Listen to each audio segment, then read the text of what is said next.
On s'est déjà demandé comment une entreprise en arrive à acheter, disons, des milliers d'ordinateurs ou même une flotte entière de véhicules. Eh bien aujourd'hui, on va plonger dans les coulisses de ces achats professionnels, on va décoder ensemble le monde du B2B. Alors, attention, on pourrait croire qu'acheter pour une entreprise, c'est juste une version XXL de nos achats personnels. Mais pas du tout. En réalité, c'est un univers complètement à part, avec ses propres règles du jeu et des acteurs bien spécifiques. Et pour comprendre ce jeu, le mieux, c'est de commencer par le début, le parcours d'achat. Parce que là, on est très loin de l'achat impulsif. C'est un processus hyper structuré, réfléchi et méticuleux. Ce processus, en général, il se déroule en 6 grandes étapes. Ça part toujours de la détection d'un besoin, bien sûr. Ensuite, on définit très précisément les exigences, puis on cherche les fournisseurs, on analyse les offres, on fait le choix final, et très important, on évalue les résultats après coup. Bref, vous voyez, rien n'est laissé au hasard. Ok, on a le processus. Mais un processus, ça ne tourne pas tout seul. La vraie question, c'est qui sont les personnes qui tirent les ficelles derrière ces achats souvent très stratégiques? Alors là, il faut tout de suite oublier l'image du grand patron qui décide de tout, seul dans son bureau. En B2B, la décision est presque toujours collective. Elle est prise par un groupe de personnes aux compétences variées qu'on appelle le centre d'achat. Et dans cette équipe, chacun a un rôle bien précis. Il y a l'utilisateur final, celui qui va se servir du produit au quotidien. Il y a le conseiller technique, le décideur, qui lui a le dernier mot. Et même un rôle clé, le filtre, qui peut bloquer ou faciliter l'accès au décideur.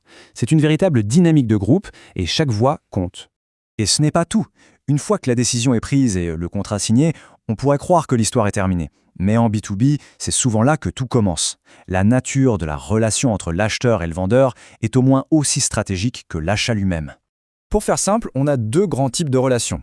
D'un côté, la relation purement transactionnelle, un achat simple, ponctuel, et puis c'est tout. Et de l'autre, la relation de partenariat, qui est basée sur une collaboration à long terme, où l'idée, c'est vraiment de grandir ensemble. Et c'est souvent cet objectif qui est visé.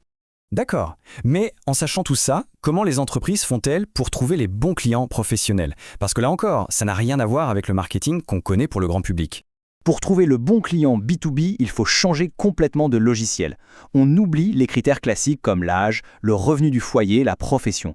En B2B, on segmente, on regroupe les clients selon des critères purement stratégiques. Leur secteur d'activité, la taille de l'entreprise ou même leur rentabilité. Et pour affiner encore plus ce ciblage, tout repose souvent sur 4 piliers. Il y a bien sûr l'intérêt stratégique et économique, mais aussi l'accessibilité de ce client. On va regarder les avantages très spécifiques qu'il recherche et même, c'est dire le niveau de détail, on va s'intéresser à sa culture d'entreprise. Bon, on a vu pas mal de choses. Alors si on devait synthétiser tout ça, qu'est-ce qu'il faut vraiment retenir de ce petit voyage au cœur du B2B? En résumé, ce qu'il faut comprendre, c'est que le monde du B2B est vraiment différent. C'est le royaume des décisions collectives, prises en équipe. C'est un univers où les relations sont construites pour durer et évoluer. Et enfin, c'est un domaine où le ciblage est une science stratégique, bien loin des critères démographiques classiques. Au final, comprendre ce schéma, ce n'est pas juste accumuler des connaissances, c'est acquérir une nouvelle grille de lecture qui peut changer notre façon d'aborder chaque interaction professionnelle. La prochaine fois qu'on entendra parler d'un gros contrat, on pourra se demander « Tiens, quelle histoire se cache vraiment derrière cette décision ?»